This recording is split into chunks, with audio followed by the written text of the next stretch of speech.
My golden child brother got my girlfriend pregnant while my parents backed their betrayal, expecting me to keep paying for everything until I cut them off and vanished.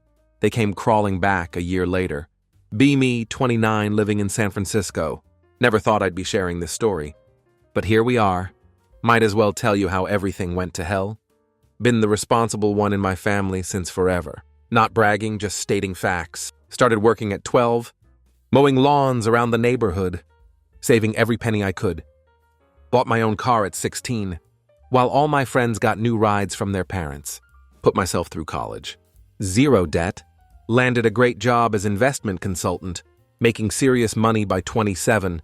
Again, not flexing, just setting the scene. Parents treated me like their personal ATM from day one. First real paycheck? Instant call from them asking for help with bills. Got a bonus at work? Mom called same day.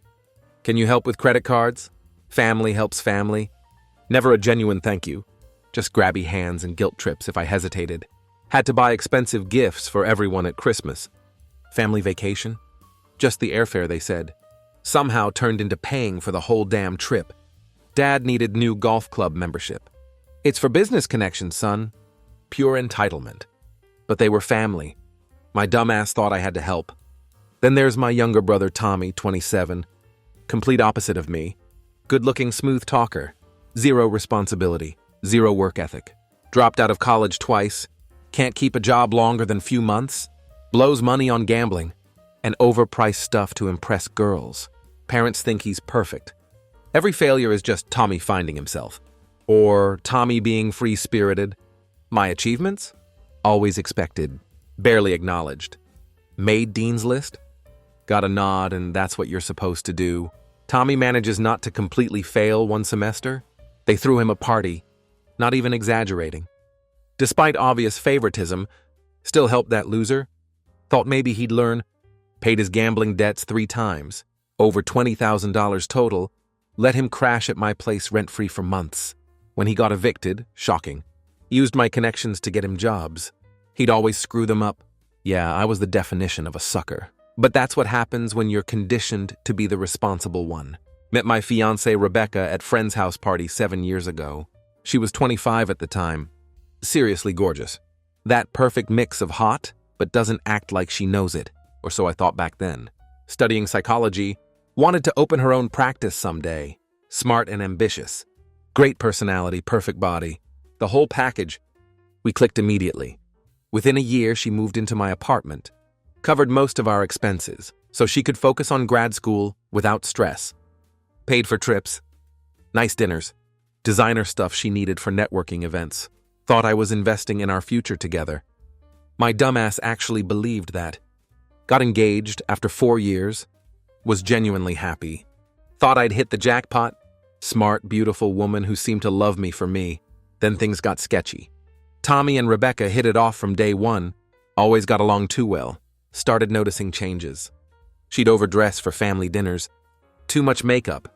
Nothing inappropriate, but come on. You notice these things? Catch them whispering and laughing. At jokes I wasn't part of. Constantly texting during family gatherings. They'd always end up in deep conversation. Hidden in some corner, asked her about it once. Just giving him sisterly advice. Yeah, right. Sisterly advice with giggles and secret smiles. Brushed it off as paranoia. Thought my fiancé and brother getting along was good. Not right. Let's just say I was a complete fool. Our wedding date was getting closer. Been engaged for about a year. Working serious overtime to save for our future. 60-hour weeks minimum. Sometimes more. Wanted to surprise Rebecca with bigger house down payment. After honeymoon. Meanwhile, more weird stuff at home. Rebecca obsessed with her phone. Always angled away when texting. Started going out with college friends twice a week. Told myself it's fine. Maybe she's stressed about wedding. Needs space. Was too busy and too trusting. Wedding planning mostly on her, since I was killing myself at work. Felt guilty about that. Compensated by agreeing to everything she wanted. No matter the cost. Premium venue in Napa Valley? Sure. Exotic honeymoon in Maldives? Of course. Designer dress? Whatever makes you happy, babe. Joint account taking serious hits. Figured we'd tighten belts after wedding? Plus, Rebecca supposedly contributing her part. From her part-time counseling job, She'd show me spreadsheets of expenses, and her contributions, trusted everything was legit. Too busy destroying myself at work to double-check numbers. What an idiot I was. Around 3 months before wedding, came home early from work one day. Boss actually forced me to leave. After nearly falling asleep in meeting, was planning to surprise Rebecca. Maybe take her to dinner. Surprise was on me, though. She wasn't home. Despite telling me she'd be studying all evening. For some certification exam, didn't think much of it at first. Figured she went for coffee or needed break. Crashed on couch, ended up falling asleep. Woke up around 10 p.m. to Rebecca quietly sneaking in, wearing clothes I'd never seen before. Asked where she'd been. Got all defensive. Needed to blow off steam with friends. Stressed about the exam. I just nodded. Knew something was up, but played it cool. Hidden things don't stay hidden forever. Week after that, she's in shower. Left her Apple Watch charging on nightstand. Notification pops up. Not typed to snoop, but when I saw the name, couldn't ignore it. Message from Tommy. Can't wait to see you again. Just tell him you're meeting Jessica for drinks on Thursday. Blood went cold. No, I should respect privacy, but when privacy includes hooking up with your brother, yeah, screw that. Grabbed the watch. Passcode was my birthday.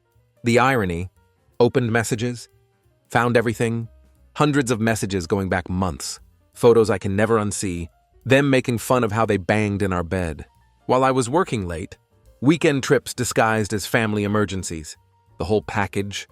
But wait, gets even better. Or worse. Checked wedding fund account. Found regular withdrawals. Thousands missing. Traced them to hotel bookings. Expensive restaurants. Even a weekend spa trip. All with Tommy. While I was working myself to death. To save for our future, all these trips scheduled. During my work conferences in other states, digging deeper found something truly heartbreaking. Messages between Rebecca and my parents. Guess what? They knew everything. Not only knew, but actively encouraged it. Mom told Rebecca I was boring. Said she deserved someone exciting like Tommy. Instead of settling, Dad said he's happy Rebecca had good influence on Tommy. What a wise man. Looking out for his golden son, while screwing over the other. Sat there, phone in hand, reading through calculated betrayal by literally everyone I trusted, woman I loved, my own brother, my parents, all laughing behind my back, using my money, planning future that didn't include me, at least not how I thought. Didn't explode, didn't shed a tear, just felt this cold, hard clarity, like never before. These people were parasites.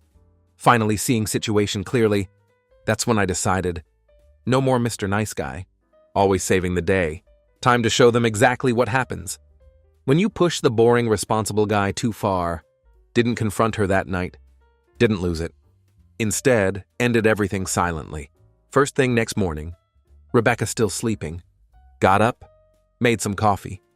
Started working, called my bank, moved half of our savings to new private account. Was mainly my money anyway. She couldn't access it. Then called and canceled everything wedding-related. Venue, caterers, DJ, flowers, honeymoon reservations. All of it. Most places had non-refundable deposits. Didn't even care about losing money. Better than getting stuck in screwed marriage and miserable divorce. By time Rebecca woke up, cancellation confirmations flooding her inbox. Her face when she saw them? Priceless. Started frantically calling vendors while staring at me with confused look. Just calmly sipped my coffee, watched the show. When she finally asked what hell was going on, just shrugged. Said I didn't feel like getting married. To someone banging my brother behind my back. She acted confused at first, then broke down when confronted with evidence. Got defensive. Started throwing excuses. I was feeling lonely. You're always working. Yeah, not like I was busting my ass. To give her life she wanted. I didn't listen. Left for work. We'll talk later. Getting late for work? My phone exploded that day. Calls and texts from her.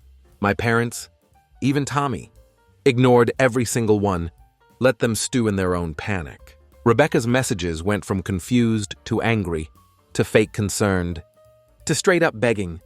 As day went on, parents insisted on talking things out. Only replied with one message. Of course we'll talk. Family dinner tonight, 7 p.m. That evening after work, got fresh haircut. If burning their lives to ground, must do it with style. Arrived at parents' place. They were already waiting.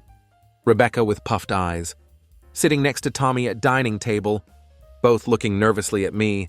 Parents had their concerned but disappointed faces ready. Table set like just another family dinner, which somehow made whole thing more insulting.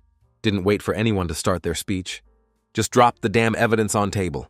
A folder inside every message, every photo, every hotel receipt, bank statements showing missing money, screenshots showing whole betrayal. Look on their faces as they realized what they were seeing, absolutely priceless. Blood drained from Rebecca's face. Tommy's smug expression cracked. Mom started panicking. Dad started, "Let's discuss things like adults, son." Hadn't planned on getting physical. Never been my style.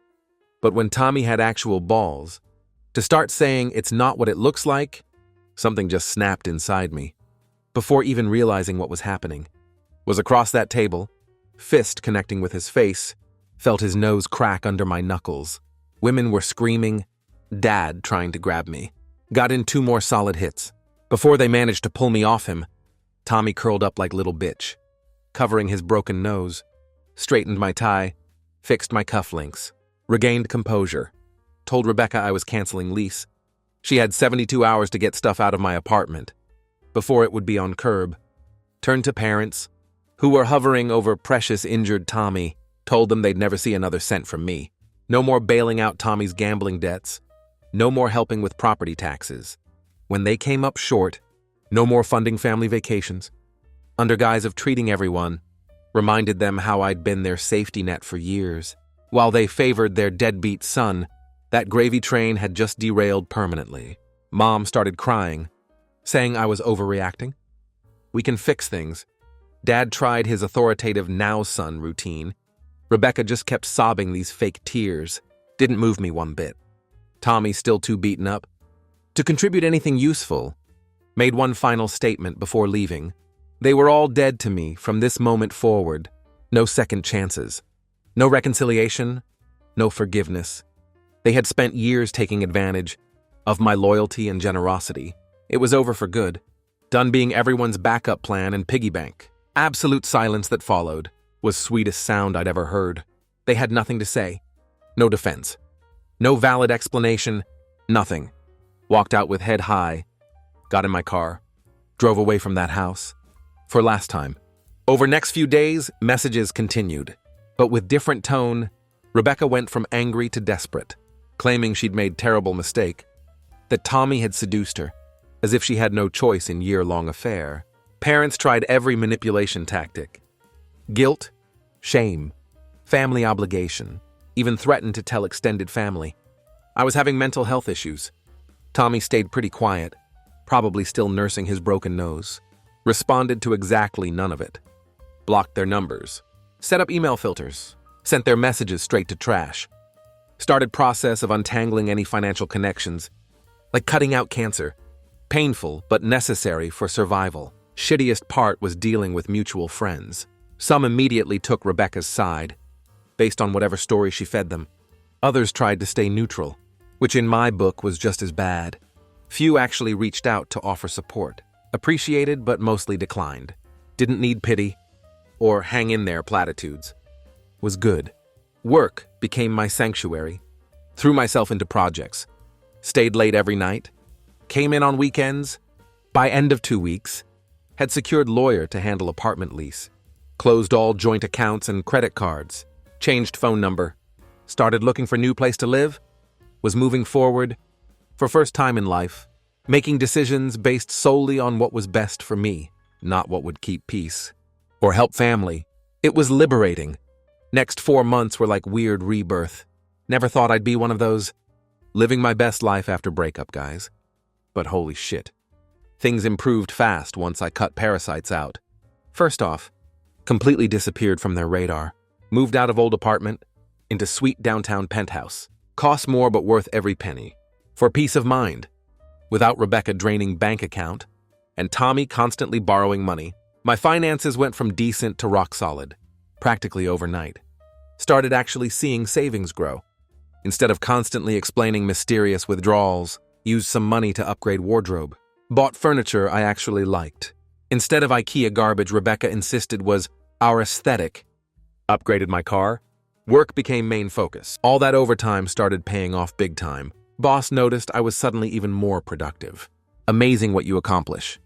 When not constantly dealing with relationship drama, put me on biggest client accounts. 2 months after wedding, that wasn't. Got promoted with 30% salary bump. Investment consultant who was too boring. Now youngest senior manager in company history. Also started hitting gym like man-possessed. All that anger and betrayal had to go somewhere productive. Found this boxing gym, run by ex-MMA fighter, who didn't believe in taking it easy on newbies. After a few months, dropped 15 pounds of fat, gained about 20 pounds of muscle. Could actually hold my own in ring. For first time since forever. Wasn't responsible for anyone but myself. Didn't have to worry about bailing out Tommy, or funding Rebecca's endless needs, or being parents' backup plan. Just me spending my money on me. Sounds selfish writing it out. But after a lifetime of being everyone's support system, it felt like freedom. Started making new friends too. Not fake couple friends Rebecca and I had, but actual people with shared interests. Met some guys at boxing gym, who invited me to their poker nights. Connected with coworkers. I'd previously been too busy for. During this time, heard nothing from family directly. They seemed to get message about cutting them off. But information has ways of trickling through. Even when trying to stop it. Cousin I was still on good terms with. Kept me updated. Not realizing she was breaking my no family news rule. Apparently Tommy and Rebecca's perfect relationship was imploding spectacularly. Without me funding their lifestyle, reality hit hard. Tommy's gambling addiction spiraled out of control once he didn't have Big Brother to bail him out. They fought constantly. Usually about money, he started cheating on her. With some hookers. Just 3 months into their official relationship. Karma's a bitch, isn't it? My parents were struggling too. Without my gifts and loans. And me covering family vacations. They had to seriously downsize. Dad had to postpone retirement plans. Mom had to cancel country club membership. Truly devastating stuff, right? Excuse me while I play world's smallest violin. Won't lie. Hearing about their problems gave me satisfaction. Not proud of it. But being honest here, after years of them taking advantage, while treating me as lesser son, watching their perfect world crumble, without my support, felt like justice. Around 4-month mark, just when thought finally free of drama, came home from work dinner, found Rebecca sitting on floor. Outside my new apartment. How did she find a dress? Had no idea. For a second didn't even recognize her. Always perfectly put together woman was gone. Designer clothes replaced with wrinkled sweats. No makeup, hair unwashed and pulled back messily, eyes puffy and red from crying. First instinct was pretend didn't see her. How hell did she even find my new place? Had to be through someone at work. Mental note to figure out who Leek was. Deal with that later. But what could she possibly want after everything? Was already guessing, but wanted to see her squirm. Against better judgment, let her into apartment. Mostly because didn't want neighbors. Witnessing whatever scene she might create in hallway. As soon as door closed behind us, waterworks started. Launched into clearly rehearsed speech about how Tommy had changed after they got together. Become controlling and abusive. Gambled away their rent money. Cheated with multiple women. How my parents turned on her. When she complained about Tommy's behavior, called her ungrateful. Not good enough for their precious son. Typical of them. She started sobbing. That she'd made biggest mistake of her life. Throwing away years with good man. That would be me, apparently. For absolute garbage, Tommy. Looked at me with those tear-filled eyes. That used to make me do anything to make her happy. Asked if we could try again. Said she'd realized what she had too late. But that we could rebuild. The absolute audacity of this woman was impressive. She genuinely thought I'd welcome her back, with open arms, that I'd be so desperate and pathetic, that I'd take her cheating ass back. After everything, that her tears would make me forget everything. When she finished her performance, shook my head, said I was sorry to hear that. But then, I just laughed. Couldn't help it. Look of confusion on her face. Clearly this wasn't following script. She'd imagined, where I immediately forgave her, and we fell into each other's arms. laid it all out for her, reminded her everything she did, the cheating, the disrespect. You're only sorry you got caught, and that life with Tommy isn't fairy tale you imagined, right? Asked her. Oh, sweetheart, you really thought I was stupid enough to give you another chance? Her mask dropped instantly. Tears dried up like magic. Face changed to something ugly and desperate. Started saying things like, I won't find someone like her. Escorted her to door with smile. Told her never finding someone like her again was exactly what I wanted. Suggested she try finding job to support herself. Sound of door closing behind her. More satisfying than any revenge I could have planned. Thought that would be end of it. But Rebecca wasn't done yet. Over next few weeks, she tried everything. Showed up at my office with flowers. Security escorted her out. Sent emails from new addresses. Straight to spam. Even tried to get mutual friends to advocate for her. They quickly became ex-mutual friends. Each attempt more pathetic than last. Final straw came when she showed up at my new gym. Somehow tracked down where I worked out. The dedication, ladies and gentlemen, caused such scene that owner, my MMA trainer buddy, had to physically remove her from premises. That's when finally got restraining order. Should have done it sooner, but part of me couldn't believe she'd keep pushing after such clear rejection. Didn't know she had that little dignity. After restraining order, Rebecca disappeared from my life, presumably to lick her wounds, and find another target. Heard through grapevine. She moved back to her parents' place in Utah, telling everyone who would listen that I was emotionally abusive, and that's why she cheated. Classic Darvo move. Typical narcissist playbook. I couldn't care less. Meanwhile, my life continued upward trajectory. Promotion led to more responsibilities, which I handled easily. Without constant drama at home, started taking actual vacations. For first time in years, weekend trips to places always wanted to visit. Bought myself motorcycle I'd always wanted. Was always told was too dangerous and immature. For first time in life, was living entirely on my terms. But life has funny way of not letting you enjoy peace for too long. Just when thought all drama was behind me, Tommy and Rebecca show evolved into something more twisted. Despite best efforts to stay disconnected from my toxic family, their implosion was about to splash back onto me. Rumors about Tommy and Rebecca's relationship troubles weren't exaggerated. They were actually understating disaster, according to my cousin, who still occasionally updated me. Despite my protests, God, did she enjoy gossip? They broke up spectacularly after Tommy cleaned out their joint account for gambling spree, left Rebecca with rent due and no way to pay it. When she called my parents for help, they basically told her it was her problem now. And Tommy? He went crawling back to parents who welcomed their golden child with open arms despite everything. Some things never change. But this time, there was thing they didn't see coming. See, my parents, those enablers extraordinaire, were finally facing consequences of decades of poor parenting decisions. Without my financial support, constantly patching holes in their budget, they had to deal with Tommy's BS, using their own resources, and Tommy, sensing weakness, went for jugular. Somehow, still not clear on exact details, he convinced them to mortgage their paid-off house, to invest in some sure-thing business opportunity. Classic scam, but they fell for it. Because Golden Boy could do no wrong.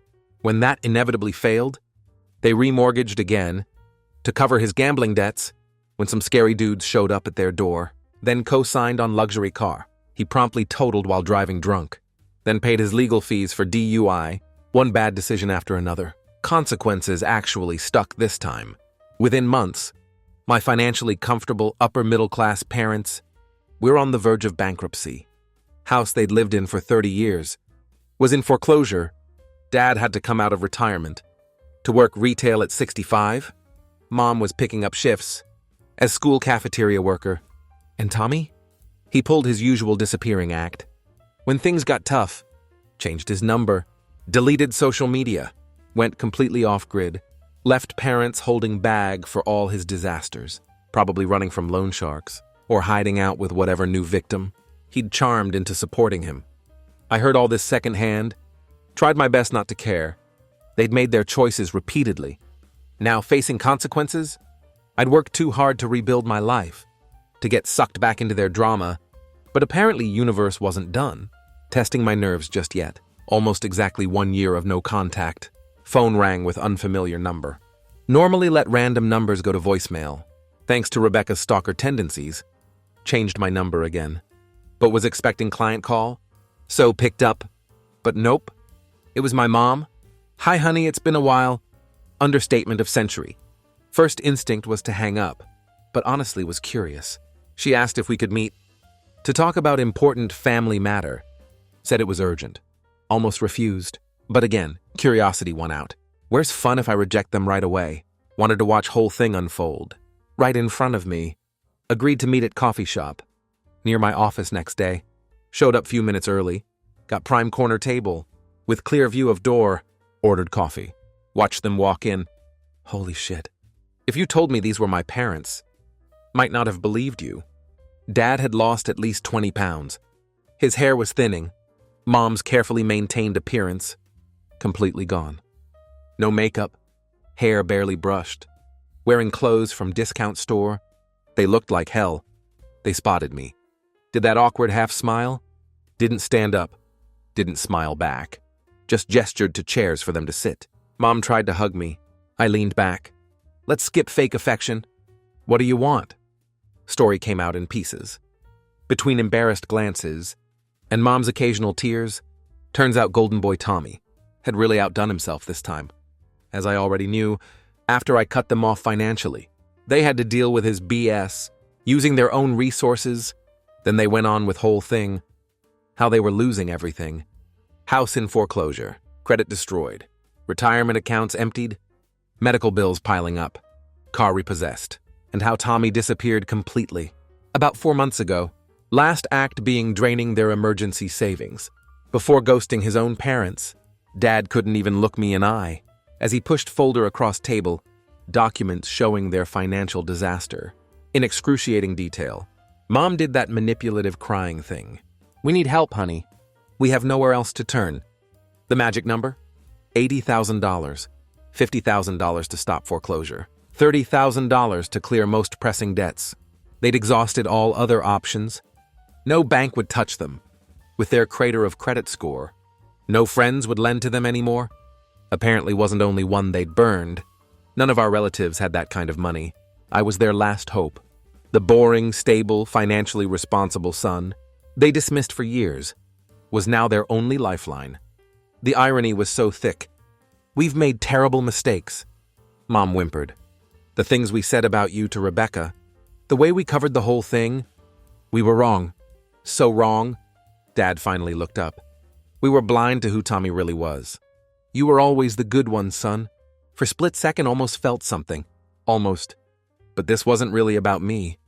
This wasn't them having moral awakening, about how shitty they'd been my entire life. This was them facing consequences. Looking for escape hatch?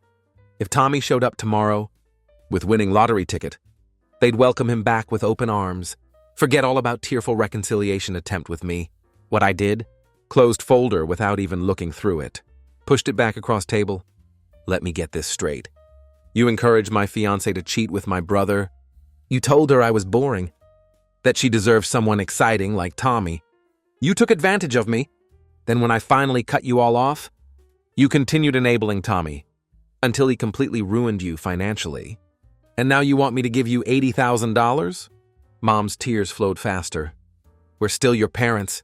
Family is family no matter what. I actually laughed. Couldn't help it. Family is family. That's rich coming from you two. Where was this family loyalty when you were plotting against me? Dad tried one last time. We'll lose the house. We'll be homeless at our age. We don't know what we'll do. I stood up, looked down at two pathetic strangers, sitting across from me, same people who'd made me feel inadequate. My entire life were now literally begging for my help. You should have thought about these consequences. When you bet on wrong, son, Mom reached for my hand. I pulled it away. Please, she whispered. We have nowhere else to go. Not my problem. You made your choice. Tommy's your son too. Go find him instead of wasting my time here. With that, I stood up, tossed $20 bill for their coffee plus tip, walked away. Good luck with foreclosure. I'd say keep in touch. But don't Look on their faces. As glanced back through window from outside. Perfect. Walking to my car. Felt lighter than had in years. No guilt. No second thoughts. Some might call it heartless. But walking away from those manipulative leeches was healthiest decision I've ever made. They weren't looking for reconciliation. They were looking for new host. Now that their golden child had sucked them dry and moved on. Drove back to work. Cranked up some music. Didn't think about them again. Until sat down to write this. And honestly, it feels good to be villain in their story, because in mine, I'm finally the